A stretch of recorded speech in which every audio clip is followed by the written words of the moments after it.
अभ्यर्थियों को प्राथमिक शिक्षक भर्ती के लिए अपात्र घोषित करने के बाद से माननीय सुप्रीम कोर्ट के फैसले के आधार पर क्या पहले से जो भर्तियां कंप्लीट हो चुकी हैं, जैसे कि उत्तर प्रदेश में 69,000 सहायक अध्यापक की भर्ती, उत्तर प्रदेश से सटे बिहार के 6वें चरण के बीएड अभ्यर्थी जो अपनी सेवाएं दे रहे हैं, उन पर क्या इसका जो है खतरा मंडरा रहा है। इसके अलावा मध्य प्रदेश में जो अभी हाल ही में वर्ग 3 की भर्ती कंप्लीट की गई है, जो नियुक्ति पत्र बांटे गए हैं बीएड अभ्यर्थियों को, क्या उन पर कोई आंच है, या फिर अन्य राज्यों में जो भर्तियां कंप्लीट हो चुकी हैं क्या उनके जॉब पर खतरा है या फिर नहीं है। इन सब के बारे में हम लोग डिटेल में जानेंगे। बने रहिएगा वीडियो के लास्ट तक बिना स्किप किए हुए।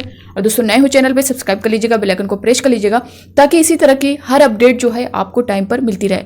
दोस्तों देखिए, माननीय सुप्रीम कोर्ट के द्वारा जो जजमेंट दिया गया है उसमें कहीं पर भी ये मेंशन नहीं किया गया है कि ये जो माननीय सुप्रीम कोर्ट का आदेश है वो किस डेट से लागू किया जाएगा, क्योंकि आदेश लागू करने का सवाल ही नहीं है। माननीय सुप्रीम कोर्ट ने 28 जून 2018 का नोटिफिकेशन ही रद्द कर दिया है, जिसके आधार पर बीएड अभ्यर्थी शामिल हो रहे थे।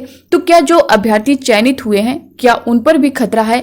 देखिए, दो प्रकार से इन अभ्यर्थियों को कैटेगराइज किया जा सकता है। फर्स्ट ये कि उन शिक्षक भर्ती से संबंधित अभ्यर्थी जिनके नोटिफिकेशन में लिखा हुआ था कि subject to outcome of honourable supreme court decision, यानी कि माननीय सुप्रीम कोर्ट के फैसले के अधीन जो भर्तियां हो रही थी उसमें बीएड अगर चयनित हुए हैं तो निश्चित तौर पर उन पर खतरा मंडरा रहा है, जो कि पहले ही नोटिफिकेशन में मेंशन किया गया है। इसके अलावा अगर ऐसे अभ्यर्थी जो चयनित हो चुके हैं जिनके नोटिफिकेशन में मेंशन नहीं किया गया था, उन पर किसी भी तरह का खतरा नहीं है, क्योंकि इस प्रकार के मामले पहले भी देखे गए हैं। अन्य राज्यों में कई इस प्रकार के डिसीजन हैं ऑनरेबल कोर्ट में, जहां पर पहले किसी नोटिफिकेशन में गलती की वजह से या फिर राज्य सरकार गलतीवश अगर कोई दूसरा अभ्यर्थी चयनित हो जाता है तो उनको सिस्टम से बाहर नहीं किया जाता है, बल्कि राज्य सरकार को निर्देशित किया जाता है कि आप इनको पॉलिसी बना करके इनका चयन सुनिश्चित करें।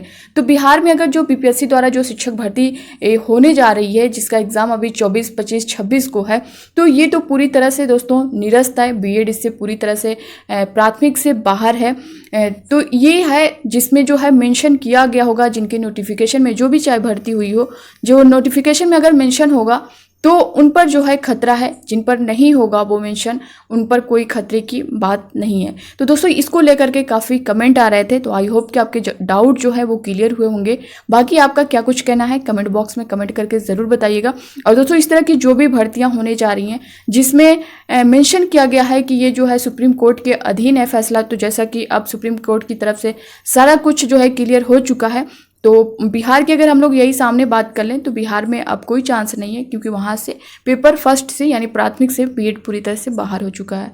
तो बस इस वीडियो में इतना ही। बाकी आपके जो भी डाउट है कमेंट बॉक्स में कमेंट करके ज़रूर बताइएगा। इस वीडियो को ज़्यादा से ज़्यादा शेयर करिएगा ताकि सभी की जो डाउट है वो क्लियर हो सके। मिलते हैं अब नेक्स्ट वीडियो में, तो तक के लिए bye bye, take care, thank you.